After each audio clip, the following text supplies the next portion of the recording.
Bismillahirrahmanirrahim. Warahmatullahi wabarakatuh.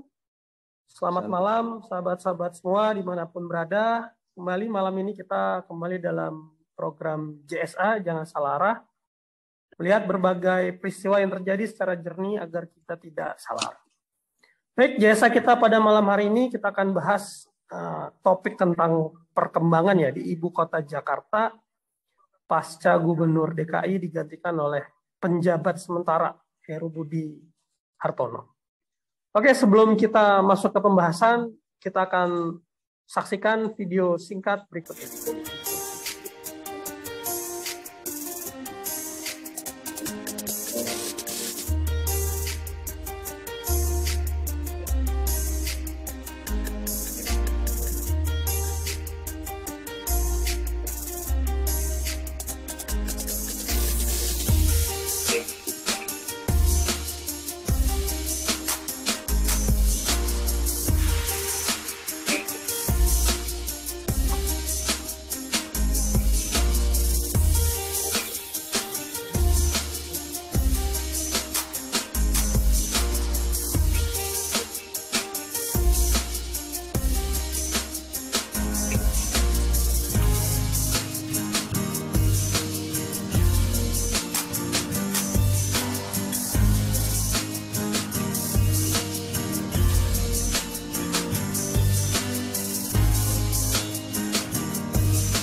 Oke, baik.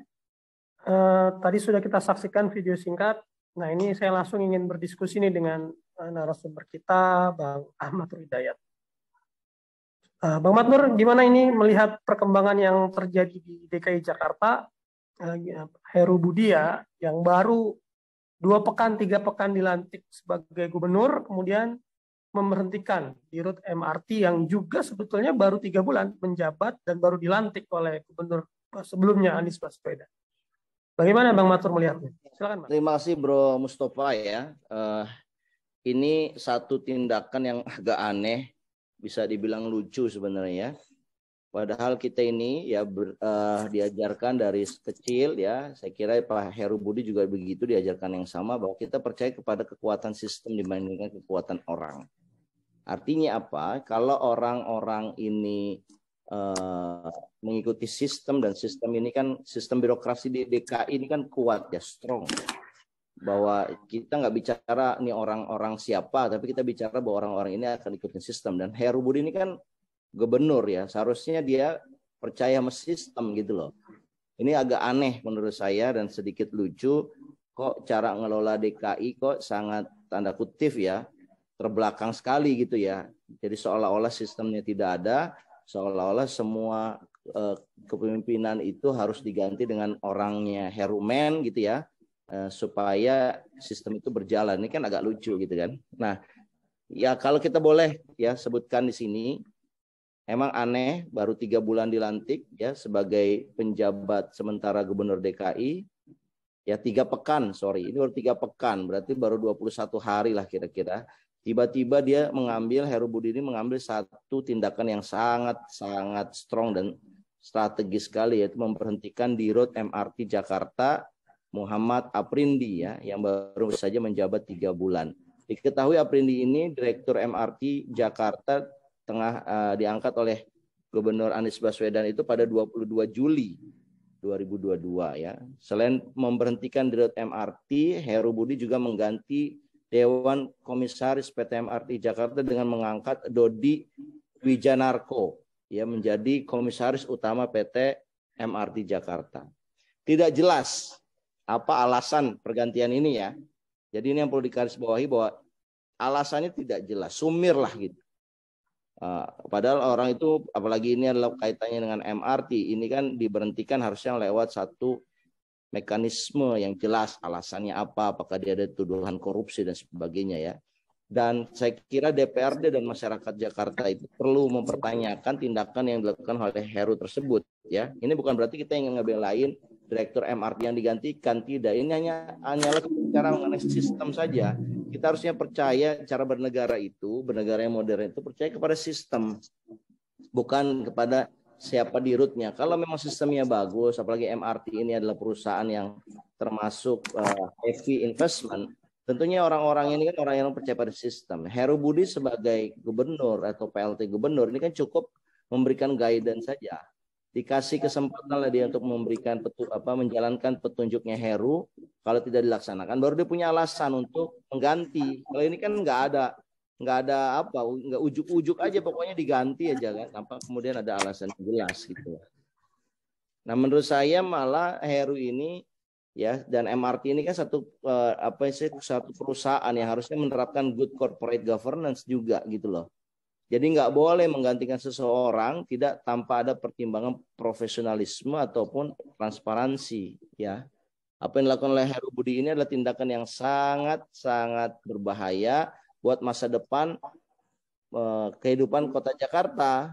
Karena sebagai seorang penjabat sementara yang bukan, ya saya katakan di sini kita kasih bold, yang bukan hasil pilihan warga tapi pilihannya Jokowi ya, presiden, ini harusnya Heru ini tidak memiliki legitimasi yang kuat dalam demokrasi. Jadi Heru ini harusnya tidak melakukan hal-hal yang demikian, mengganti apalagi tanpa ada keterangan alasan pergantiannya gitu. Heru tidak dapat melakukan kebijakan-kebijakan yang merusak jalannya pemerintahan atau merusak sistem yang ada gitu. Apalagi kemudian memecat orang-orang yang kemudian digantikan oleh orang lain yang tidak jelas. Yang menggantikan ini kan tidak jelas parameternya gitu loh. Yang katanya dia akan menjadi jembatan antara kementerian Kemenhub dengan Pemda. Ya sebenarnya kan kita percaya sistem itu bukan dikendalikan oleh orang per orang. Dalam sistem itu kita tidak percaya adanya Superman. Dalam sistem itu kita percaya super team. Ya, bagaimana koordinasi dan kelembagaan masing-masing orang, masing-masing pihak untuk bekerja sama gitu. Tapi yang dilakukan oleh Heru ini, saya kira dia menerapkan manajemen semuanya tergantung sama orang. Jadi ini merusak jalannya sistem yang ada di DKI. Apalagi kemudian memecat orang-orang yang kemudian ya tadi digantikan oleh orang yang tidak jelas ya. Saya kira semua orang berhak mempertanyakan, terutama DPRD. Ya, DPRD zamannya Anies ada dari PSI yang kencang. Ini zamannya Heru, PSI-nya nggak kencang, tapi nggak ada lagi yang kencang ini. Siapa? Kan harusnya ada yang kencang ini, ya. Partai yang menyuarakan rakyat kan harusnya berbicara kencang dong. Ini nggak kencang gitu loh. Ya, masyarakat dan juga DPRD DKI mesti berani untuk bersikap terhadap langkah-langkah yang dilakukan oleh Heru Budi ini. Apalagi jika kebijakan-kebijakan Heru Budi ini yang notabene-nya hanya pejabat sementara mengganggu ya sistem yang ada, sistem kehidupan masyarakat Jakarta, maka publik Jakarta punya hak untuk menolak keberadaan Heru sebagai pejabat sementara Jakarta. Demikian, Bro Mustafa. Sampaikan juga, artinya secara legitimasi ini kan Heru tidak kuat sebetulnya ya, karena dia hanya penjabat yang tiba-tiba dapat durian runtuh gitu, diberi kekuasaan lewat peraturan ya, karena adanya pilkada langsung lah, sehingga ada penjabat sementara sampai 2024. Tapi kan ini kita melihat apa yang dilakukan ini seperti tanda kutip ya, ini seperti kayak orang kejar setoran gitu Bang ya. Maksudnya tadi disampaikan, kita kan harusnya percaya sistem, tapi yang dia lakukan ini kan tiba-tiba main ganti orang gitu kan, yang sebetulnya apa kesalahan yang pertama? Apakah nggak tadi diharapkan bisa bekerja sama dengan stakeholder apa itu kan normatif sekali gitu ya. Artinya pejabat siapapun juga bisa melakukan itu gitu loh. Secara financing dan lain sebagainya. Jadi ini apa sih Bang alasannya, apa terkesan dibuat-buat atau bagaimana Bang? Jadi begini Bro Mustafa, ini mungkin baru pertama kali saya angkat di publik ya. Bayangkan kalau Heru Budi ini bukan orang dekatnya Pak Jokowi. Bukan orang dekatnya Pak Tito juga. Ya, dia hanya profesional biasa, bayangkan ya. Kira-kira berani nggak tindakan yang dilakukan oleh Heru ini mengganti Dirut MRT hanya dalam hitungan dia baru bekerja belum bekerja lah dibilang. Berani nggak kira-kira? Sementara dia hanya pejabat sementara yang tidak punya legitimasi yang kuat di mata publik. Kira-kira berani nggak? Menurut saya nggak. Heru Budi ini kalau dia begitu tidak dekat dengan Pak Jokowi, tidak dekat dengan oligarki yang ada di Jakarta, yang menjadi pengendali Jakarta, ya, dia nggak akan berani. Dia ini berani karena merasa dia punya geng di belakangnya. Ya, dia mendapatkan informasi dari geng di belakangnya bahwa Dirut MRT, komisaris di MRT ini bukan orang yang bisa dikendalikan oleh mereka. Nah, oleh karena itu geng yang ada di belakang ini yang dinilai oleh Heru ini sebagai orang kuat, makanya dia merasa confidence untuk mengganti pejabat-pejabat yang sebetulnya dia tidak punya legitimasi yang kuat. Nah, inilah saya kira kalau model pengelolaan Jakarta ini berdasarkan berbasis oligarki approach. Dugaan saya ini kalau kita terus-menerus mengungkapkan bahwa Heru ini adalah bukan titipan masyarakat tapi titipan daripada oligarki, maka pasti orang Jakarta ini akan marah, bro. Karena mereka nggak mau, orang Jakarta ini nggak mau dikuasai oleh oligarki. Karena begitu oligarki berkuasa, nanti reklamasi ada lagi, ya enggak? Nanti pengembang-pengembang yang tanda kutip mereka sudah menguasai ya sekitar 60% area di Jakarta, ya ini akan berekspansi lagi. Ya ini belum pernah saya sampaikan di publik, ya. Saya kira kenapa Heru Budi menjadi sangat orang pemberani, seolah-olah dia punya legitimasi kuat dari rakyat, karena dia merasa dekat dengan oligarki. Karena dia merasa bisa mengendalikan, bukan hanya dia merasa, tetapi dia di dalam hal ini adalah good boy. Ya, dia hanya menjalankan perintah dari orang yang menurut dia lebih berkuasa dibandingkan rakyat Jakarta. Nah, menurut saya, ya cara berpikir kayak begini akan membawa Heru Budi ini kepada jebakan Batman.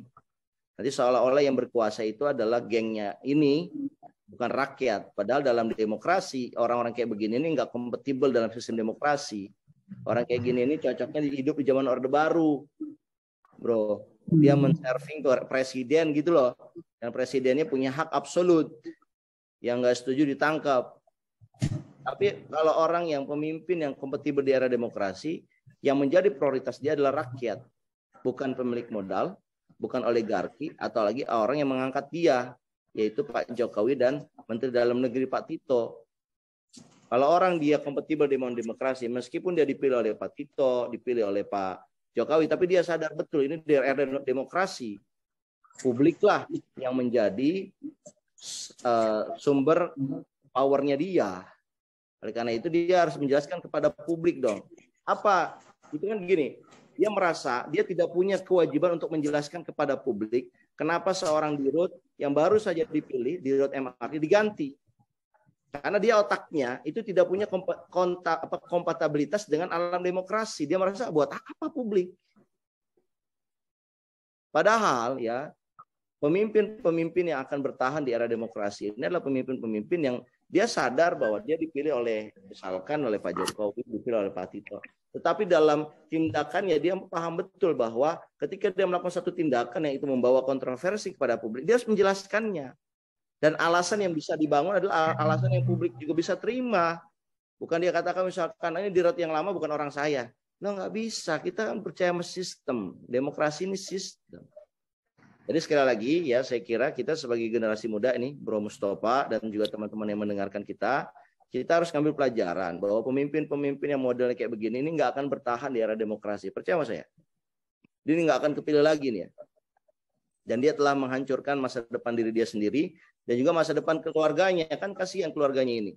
Kok bisa-bisanya dia hanya melayani 1-2% sementara dia memimpin atas nama rakyat Jakarta 13 juta orang. Saya kira itu, Bro Mustafa. Heru ini nggak apa ya, di samping tidak kompatibel dengan demokrasi, dia lakukan ini merusak demokrasi gitu ya sebetulnya. Artinya justru ini sangat apa ya? Apakah nanti bisa dibuktikan apakah ada kolusi dan lain sebagainya? Karena kan misalnya ini terlepas ya, kita nggak ada kaitannya lah sama dirut MRT yang lama atau komisarisnya, tapi kan artinya ada proses ya ketika seorang diangkat dan sebelumnya gubernur yang lama Anies misalnya memilih seseorang, pasti adalah fit and proper testnya ya, apalagi Pak Anies juga pilihan mayoritas warga Jakarta gitu loh. Nah kemudian kok tiba-tiba Heru ini baru 3 pekan menjabat gubernur.